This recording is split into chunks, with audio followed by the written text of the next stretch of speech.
Lanjut lagi kalau ngomongin soal title race Premier League, kita ngomongin salah satu title contendernya ada Arsenal yang mungkin sekarang sudah makin tersenyum menyisakan hanya satu tim pesaingnya yaitu Manchester City, mengingat sepertinya fans Liverpool sudah makin pesimis Liverpool bisa bersaing dengan dua tim tersisa. Dan sekarang Arsenal akan menghadapi Spurs dan belajar dari Liverpool yang kemarin mungkin harapannya sirna setelah menghadapi derby di kandang Everton, dan sekarang pun juga Arsenal kan di kandang siapa ya? Tottenham juga kan? Kandang Tottenham. Tottenham juga akan mainkan laga derby yang kemarin di partai pertama di kandang Arsenal skornya 2-2 dan itu pun juga gol Arsenal banyak dari blundernya si Romero kan, dan ini akan menjadi laga yang menarik karena Arsenal pun pasca tersingkir dari Liga Champions mereka bisa seperti bangkit kembali walaupun lawan Wolverhampton gak begitu bagus, tapi kemarin menang telak lawan Palmer FC yang gak ada Palmernya, langsung membuat mereka sangat bersemangat kembali untuk bisa meraih hasil akhir musim ini menjadi juara. Gimana menghadapi Spurs dengan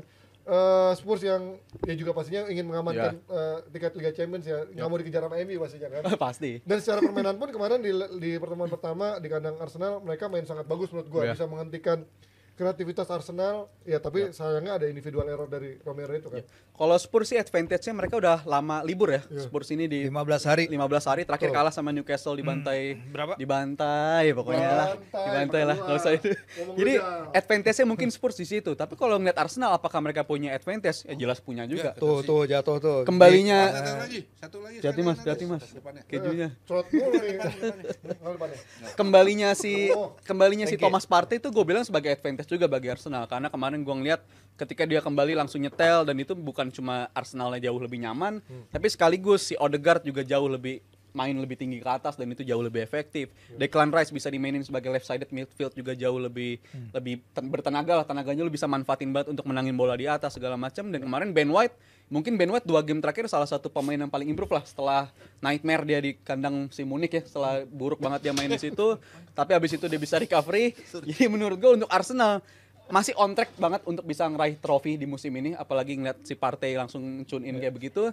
Dan untuk Tomiyasu gue rasa akan mempertahankan posisinya di back kiri untuk pertandingan lawan Spurs besok, karena kita tahu Spurs punya kecepatan di winger-winger dan itu yang harus diwaspadai. Tapi kalau untuk Arsenal jelas mereka punya segalanya dan cukup untuk bisa menangin pertandingan dari kandang Spurs kalau gue bilang. Kalau melihat dari game Arsenal 2 pertandingan terakhir termasuk lawan Chelsea Mas, dan menghadapi Spurs yang kita tahu punya kenekatan dalam mainkan transisi, lo melihat ini akan menjadi ngeri nggak justru buat Spurs, karena ketika mereka berani bermain menghadapi Arsenal yang lagi eksplosif seperti ini akan bisa menciptakan space dan gol banyak buat Arsenal. Ya pasti akan lebih berbahaya untuk terhukum ya kalau mereka tampil tetap seagresif dan setinggi itu Spurs. Cuman kan kita ngelihat si Ainge kan kayaknya dia selalu memainkan gaya seperti itu. Dan Arsenal gue rasa ini menjadi makanan mereka kalau mereka atau Spursnya tampilnya jauh seperti itu. Cuman kan kalau ngelihat materi yang ada kayaknya berat kalau mereka tetap tampil dengan high defense seperti itu. Pedro Porro nggak main, Udogi nggak main, si tengah tuh Bissouma nggak main. Jadi banyak pemain-pemain yang secara kualitas tuh bisa menjaga lini pertahanan mereka dengan bagus, bisa menjaga keseimbangan lini tengah mereka dengan oke, itu nggak bermain. Jadi gue rasa pendekatan Ainge pun akan mungkin sedikit berbeda ya. Mungkin dia akan lebih tampil defense wise, lebih nggak berani naik, tapi mereka menggunakan transition. Brennan Johnson lagi bagus untuk White ya. Bola-bola White atas. areas, Iya. Si Yason juga masih, Richarlison juga udah balik lagi. Jadi gue rasa transition play yang akan lebih mementing lebih menjadi warna dari Spurs ya. Walaupun main di kandang mereka, Arsenal gue rasa mereka akan tetap mencoba untuk megang bola, walaupun di pertandingan terakhir yang mereka menang lawan Chelsea sekalinya mereka kalah ball possession ya. Mereka cuma 43 kalau nggak salah, Chelsea-nya 56. Tapi mereka bisa menang dengan skor 5-0. Ya bisa juga Arteta melakukan pendekatan seperti itu. Kita nggak megang bola banyak, tapi kita coba kill mereka dengan counter. Jadi gue masih ngeraba nih, dua tim apakah sama-sama berani terbuka atau sama-sama kan mengambil initiated counter. Tapi kalau gimana dari Spurs sendiri kemarin dua partnership back mereka di awal musim sangat dipuji-puji kan Romero dan Van der Ven, tapi belakangan mulai ada celahnya dan juga Van der Ven dibully-bully kan. Gue jadi ingat ya ini Van der Ven yang sama dia lagi Isaac, keguling-keguling sama Alexis kan. Kalau yang bawah. Kalau Arsenal sih lini depannya mungkin nggak punya pemain yang selincah Isak ya. Walaupun karena Martinelli ataupun Saka ini sebenarnya bagus ya lawan Spurs, dia punya 2 gol 2 assist dari 5 pertandingan terakhir. Arsenal juga musim lalu kalau nggak salah menang 2-0 ya di sini Tottenham Stadium. Mereka punya history untuk main bagus ketika menghadapi Spurs. Kalau ketika benchmark pertandingan lawan Newcastle itu banyak banget kelemahan Spurs yang tereksploitasi banget, dan si Postecoglou tuh nggak merevisinya either at halftime atau ketika pertengahan babak kedua. Jadi it's just too easy buat Newcastle waktu itu nemuin cara untuk ngelewatin defense-nya, build up-nya Spurs. Isaknya juga luar biasa sih. Dia tahu kan cara lari Isak seperti apa, dan di feed bola-bola emang kesukaan dia dimakan. Bola-bola behind the lines-nya si Spurs. Hal penting juga adalah kalau Arsenal bisa menutup passing lane-nya Spurs di tengah, karena itu akan penting dalam build up-nya mereka, dalam first phase of build up-nya si Spurs, karena kita lihat di Munich pun Arsenal bisa melakukan itu sebenarnya. Munchen tuh kesulitan banget dalam first phase, second phase serangan mereka. Berkali-kali mereka hilang bola di area tersebut. Jadi ini adalah kesempatan berharga. Kayaknya sih masih Arsenal ya. Kayaknya gue nggak lihat Spurs punya something untuk menghalangi tim yang punya goal difference goal difference terbaik ya. Pokoknya mereka kan mencetak gol paling banyak, kebobolan paling sedikit kan. Tim terakhir yang gagal juara setelah mereka punya goal difference terbanyak dan terbaik itu adalah Spurs sendiri sebenarnya di musim Leicester juara kalau nggak salah. Jadi iya, dia runner up ya. Di saat semua yang lain nggak bisa berkembang, tetap aja Spurs masih runner up gitu. Jadi ya kita lihat sih ini akan jadi North London Derby yang salah satu yang paling oke sih. Dan di tengah banyak absennya pemain Spurs nih, ada kita lihat perkiraan formasinya nih, Jalo lihat bagaimana tanpa Poro, tanpa Udogi, tanpa Bissouma. Ya kalau untuk kembalinya Davis untuk jadi pengganti salah satu wingback itu jelas kebalik kali ya. Iya kanan biasanya sih. Ya, ini mungkin kebalik, tapi menurut gue ini nggak ada pilihan lain. Bahkan di musim ini pun ketika krisisnya di back tengah pun Johnson emang si Royal juga dipaksa di tengah, habis itu si Davis juga dipaksa di tengah. Jadi untuk opsi lini belakang sih nggak ada. Mungkin kalau dari lini tengah harapannya karena udah nggak ada Bissouma bisa ambil inisiatif megang bola lebih enak lagi ada di Lo Celso. Kita tahu dia pemain yang lebih stylish segala macam, mungkin akan untuk menangin bola nggak akan bisa lebih banyak, nggak sebanyak kayak duet si Papisar sama si Bissouma, tapi dengan adanya dia untuk selamat dari first phase dan second phase pressing Arsenal butuh pemain-pemain kayak begini yang nyaman megang bola segala macam. Madison juga kemana ya? Mungkin ada sih masih. Ada seharusnya Madison sih available. Si Højbjerg juga available ya? Højbjerg bisa. Untuk lini depan ya jelas kembalinya Richarlison booster banget bagi mereka. Tapi gue takutnya kalau sampai si Ens ini ngubah komposisi di lini belakang, katakanlah Van de Ven digeser, habis itu masukin si Dragusi ini bener-bener sejak dia didatangin nggak banget atributnya, cuma menang di duel-duel doang, tapi itu gampang banget dieksploitasi. Kelambatannya itu bener-bener ya nggak bisa diselamatin lah. Untuk pemain kayak begitu mungkin butuh adaptasi setahun 2 tahun lagi. Jadi menurut gua itu komposisi yang ditunjukin tadi udah paling benar, dan ujian bagi Spurs adalah selamat dari first phase pressing Arsenal, dan harapannya ya si Lo Celso yang bisa jemput bola lebih banyak. Lo Celso bisa jemput bola lebih banyak. Tapi kalau kita ngomongin dari sisi lainnya, ada Arsenal yang juga kemarin Trossard udah nyetel lagi, bahkan sejak menit-menit awal. Kalau biasanya sebagai super sub doang, kalian melihat apakah Martinelli atau Trossard yang akan menjadi itu mas starting lineup besok?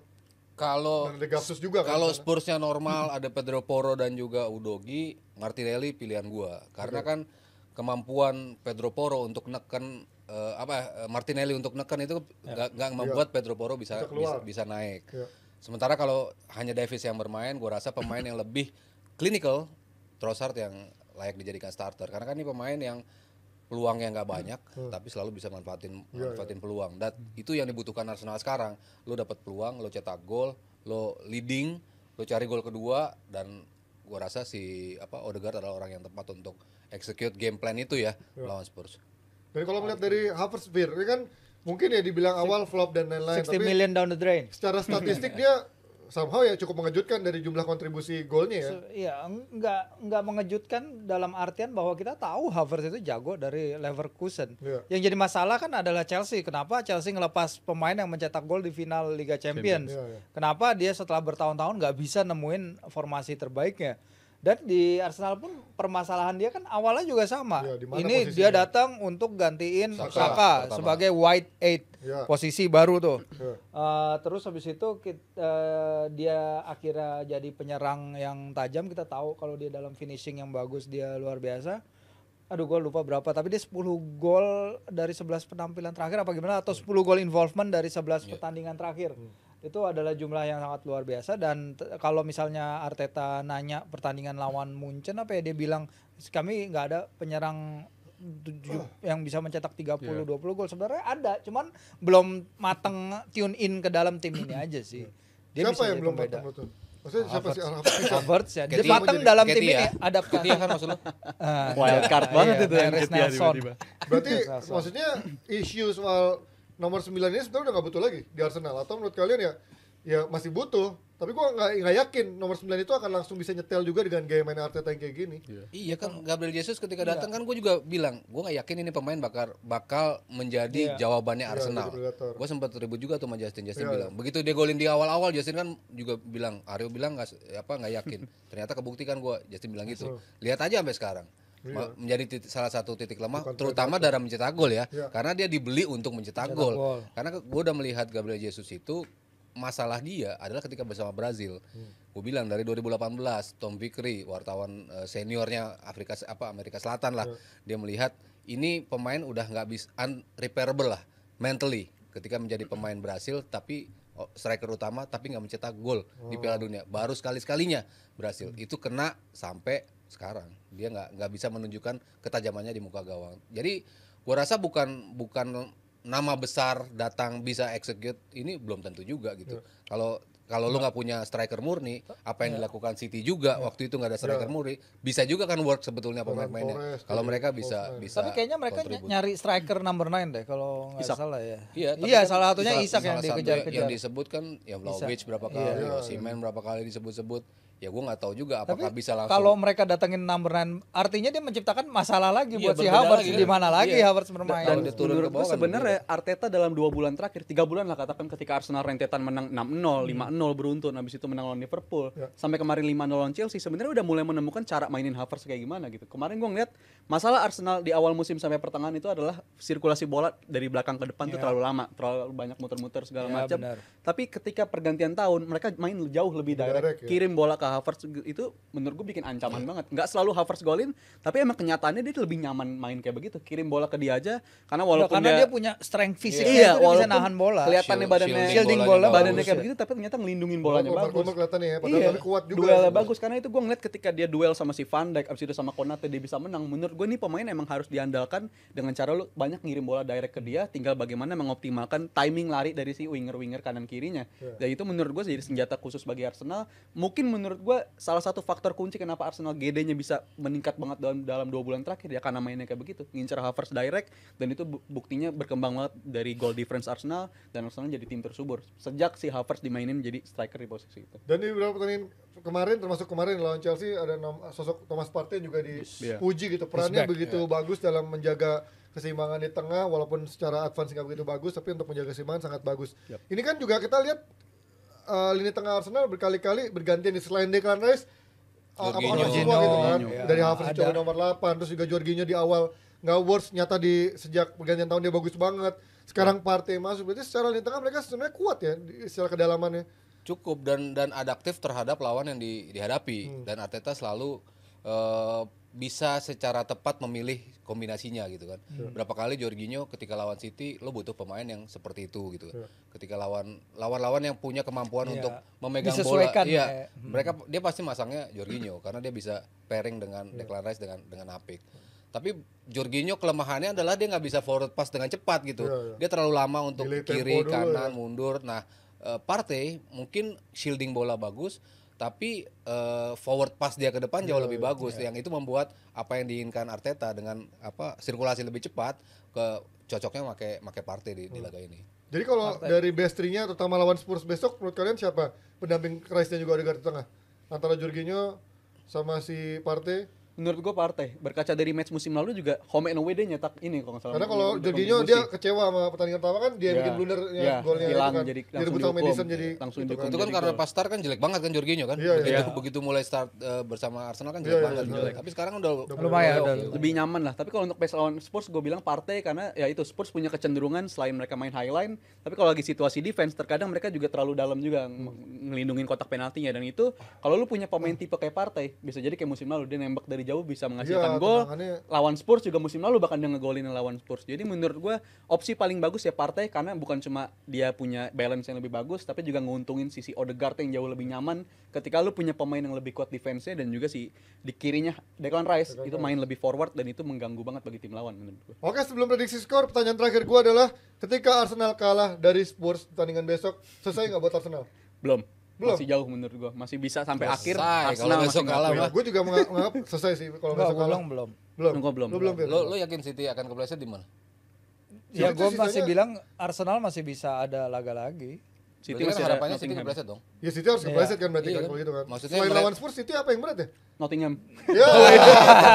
Besok lawan Forest, abis itu Wolves, abis itu Spurs, terakhir West Ham. West Ham doang paling yang mungkin bisa menjaga, tapi West Ham juga lagi jelek. West Ham juga iya paketan. Kenapa Firlo masih menganggap masih mungkin City kepleset?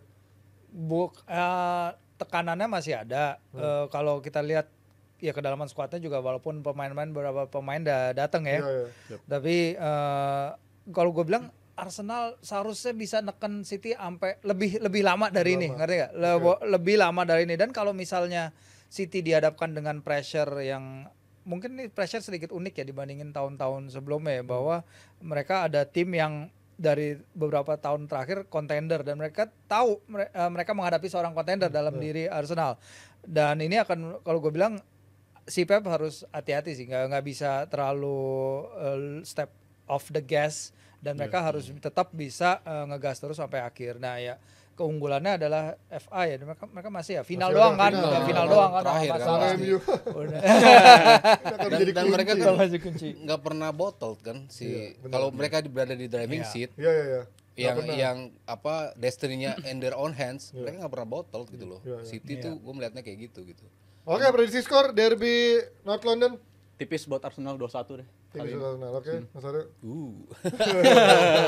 Serem main di Tottenham Hotspur Stadium. Aduh, lagi jelek sih ya Spurs ya. Iya, lagi jelek dan banyak yang absen ini masalahnya. Harusnya sih Arsenal bisa menang tipis. Arsenal menang tipis. Harusnya gua bilang rada nyaman sih buat Arsenal menang sih. Oke, itu dia prediksinya, dan mungkin yang membuat para fans Arsenal masih semangat karena menghadapi Spurs yang juga lagi banyak pemain absen, dan mungkin akan membuat mereka tampil lebih percaya diri. Tapi kalau sampai kalah, lihat hari Senin ada yang marah-marah pasti di sini ya, kita goblok dan segala macamnya, dan keluar tuh BWT ya. Oke, kita akan lanjut lagi dari topik yang kalah selanjutnya. Abis yang satu ini, tapi gue cuma mau ngingetin sekali lagi, kalau kalian punya adik-adik yang lucu adik-adik yang punya potensi atau keponakan yang jago main badminton, buruan daftarkan di PBI Nuggets turnamen bulu tangkis usia dini tanggal 3 sampai 5 Mei. Pendaftaran terakhir ditutup tanggal 28 April 2024. Tuh ada beberapa kelompok usianya. Ada pemula putra-putri, ada anak-anak putra-putri, ada usia dini putra dan putri, dan ada kategorinya, ada yang ganda juga, ada yang tunggal, dan harganya beda-beda. Langsung kontak ke Caca Handika.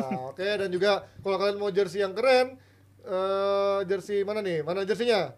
Ini dia, ini dari jersey ini ya, sayang merah ya. KJTI. Oh, dari KJTI ya. Oh, keren. Kerjasama dengan KJTI. Filosofinya bisa dilihat sendiri. Kalau kalian minat langsung aja order atau klik link di bio untuk bisa memesannya. Dari Anjar juga yang sama. Atau awas, Anjar tuh orangnya suka main-main itulah. Main apa? Slot-slot ini, armor slot maksudnya. Oke, kita lanjut lagi dengan topik yang selanjutnya abis yang satu ini.